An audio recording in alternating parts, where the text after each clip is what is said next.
क्या आप एक ऐसे वरदान की कल्पना कर सकते हैं जो किसी को लगभग अमर बना दे? यह कहानी है एक ऐसे ही शक्तिशाली असुर राजा हिरण्यकश्यपु की, जिसने कठोर तपस्या करके ब्रह्मा जी से एक अद्वितीय वरदान प्राप्त किया था। इस वरदान ने उसे अजेय और अहंकार से भर दिया था, क्योंकि उसे लगता था कि अब उसे कोई नहीं मार सकता।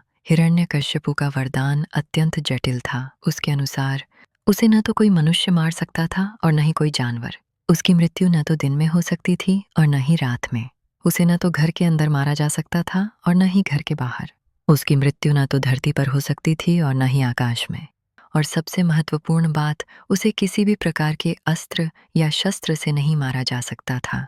इस वरदान के बल पर उसने तीनों लोकों में आतंक मचा दिया और स्वयं को ही भगवान घोषित कर दिया। लेकिन विधाता का लेख कुछ और ही था। हिरण्यकश्यपु का अपना ही पुत्र प्रहलाद भगवान विष्णु का परम भक्त बन गया। वह दिन रात केवल एवं नमो भगवते वासुदेवाय का जाप करता था।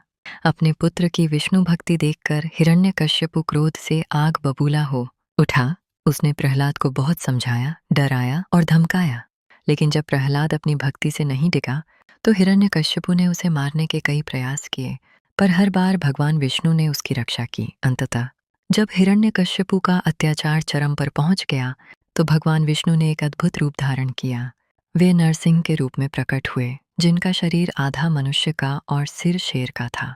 यह रूप न तो पूरी तरह से इंसान था और न ही पूरी तरह से जानवर, जिससे वरदान की पहली शर्त टूट गई। भगवान नरसिंह ने हिरण्यकश्यपु को महल की चौखट पर पकड़ा, जो न तो घर के अंदर थी और न ही बाहर। वह समय गोधूली बेला का था, जब न तो दिन था और न ही रात।